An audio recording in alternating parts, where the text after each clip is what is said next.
Pernah nggak sih kamu ngerasa banyak hal positif yang pengen kamu lakukan, tapi akhirnya mentok gara-gara semangat kamu kendor di tengah jalan? Berapa banyak sih di antara kita yang mau berubah jadi lebih baik, tapi ujung-ujungnya cuma hangat-hangat tai ayam? Halo teman-teman semua, nama saya Chandra dari Momentum Bisnis. Buat teman-teman yang baru di channel ini membahas seputar edukasi bisnis, biografi orang sukses, dan digital marketing. Buat teman-teman yang tertarik dengan 3 hal ini, mohon dukung channel ini dengan cara subscribe, like, comment, and share video ini, karena tiap minggu akan ada 3 video baru untuk teman-teman semua. Bagaimana sih caranya supaya kita tetap konsisten dan komitmen pada tujuan kita? Pernah nggak sih teman-teman berkomitmen seperti ini? 3 bulan ini saya akan fokus nurunin berat badan saya 10 kilo. Mulai besok saya akan berhenti merokok. Saya akan serius latihan gitar 2 jam sehari. Mulai sekarang saya akan rajin upload video di YouTube seminggu 3 kali. Beberapa contoh komitmen yang saya sebut di atas, mungkin teman-teman pernah coba untuk lakukan. Pada saat kita betul-betul mendeklarasikan komitmen kita, biasanya kita emang ngerasa semangat beneran untuk memulai sebuah perubahan positif. Katakanlah kamu udah komitmen pengen belajar gitar, dan pengen 1 tahun nih jago gitar. Dan kamu udah buat mini goal dalam 1 hari, kamu akan latihan 2 jam setelah pulang kerja. Semuanya peralatan udah beli, dan akhirnya dimulai minggu pertama begitu antusias. Kemudian minggu kedua mulai agak kendor, minggu ketiga agak kendor, akhirnya bulan depannya hanya belajar beberapa jam 1 bulan. Dan itu berlanjut dari yang gitarnya ditaruh di kamar, akhirnya pindah ke ruang tamu, akhirnya pindah ke gudang. Dan dalam 1 tahun, tidak ada perkembangan signifikan dalam permainan gitar kamu. Pernah nggak sih kamu mengalami hal seperti itu? Tebakan saya, hampir dari kita pernah mengalami naik turunnya semangat untuk mengejar sesuatu. Sekarang kalau dipikir-pikir, apa sih yang menyebabkan seseorang cenderung nggak konsisten sama tujuannya? Apa sih yang membedakan mereka yang begitu tekun belajar mati-matian sampai berhasil meraih prestasi akademis? Atau apa yang membuat mereka begitu gigih dalam tujuannya? Nah, sebelum saya lanjut bahas pertanyaan-pertanyaan di atas, saya mau ceritain ke kamu tentang sebuah penelitian psikologi populer yang dilakukan oleh psikolog bernama Walter Mischel pada tahun 1960-an bernama Marshmallow Experiment. Percobaan ini dilakukan kepada anak-anak TK usia 4-5 tahun pada sebuah ruangan di Universitas Stanford. Bentuk percobaannya kayak gini. Masing-masing anak ditinggalin dalam satu ruangan tertutup tanpa ada TV, majalah, atau apapun yang bisa mengalihkan perhatian mereka. Pada ruangan tersebut ditaruh sebuah marshmallow, sejenis snack, di atas meja oleh pengawal eksperimen, dan masing-masing anak dibilangin seperti ini. Kamu bisa makan marshmallow ini sekarang, tapi kalau kamu menunggu dan tidak memakannya, kamu akan dapat 1 marshmallow lagi. Anak-anak itu reaksinya macam-macam. Ada yang sabar nunggu sampai 20 menit untuk dapetin 1 marshmallow lagi. Ada yang cepet banget nyerah terus langsung makan marshmallow. Ada yang mencoba bertahan beberapa menit tapi akhirnya gak kuat nahan godaan dan akhirnya makan juga. Hasil dari percobaan tahun 1960-an, dari 600 anak yang mengikuti percobaan ini, sepertiga dari anak-anak tersebut memakan marshmallow dengan segera. Sepertiganya lagi menunggu hingga Mischel kembali dan mendapatkan 2 marshmallow, dan sisanya berusaha menunggu tapi akhirnya menyerah setelah waktu yang berbeda-beda. Awalnya percobaan ini cuma bertujuan untuk mengetahui proses mental anak-anak untuk dapat menunda kepuasannya, atau istilah keren psikologinya delay gratification.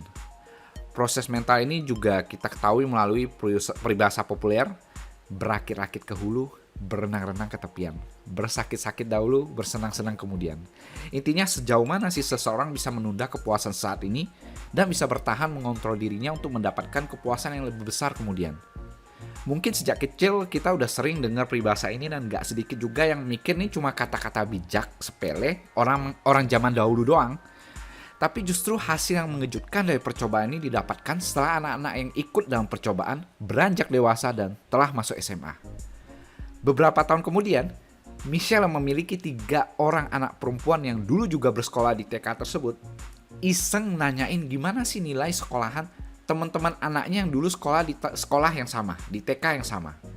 Mischel kemudian menyadari bahwa terdapat korelasi yang sangat kuat antara anak-anak yang berhasil menunggu dan yang tidak berhasil terhadap nilai akademis mereka.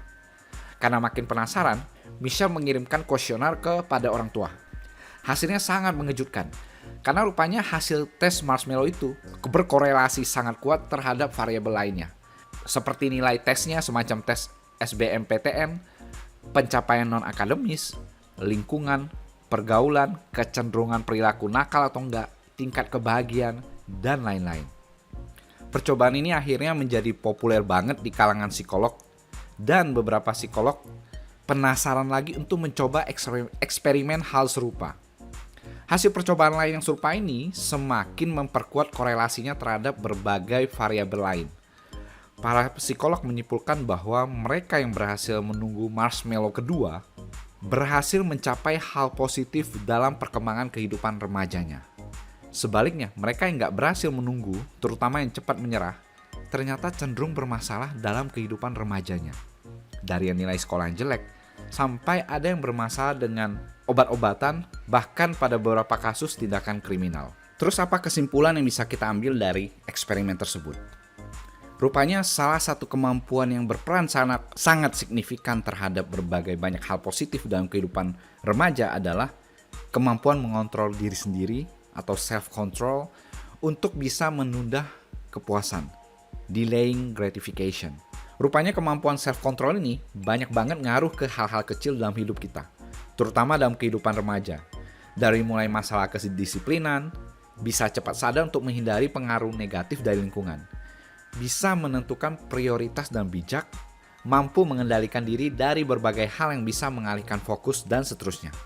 Itulah mengapa anak-anak yang berhasil menunggu marshmallow kedua atau memiliki self-control yang baik cenderung memiliki kualitas hidup yang lebih baik.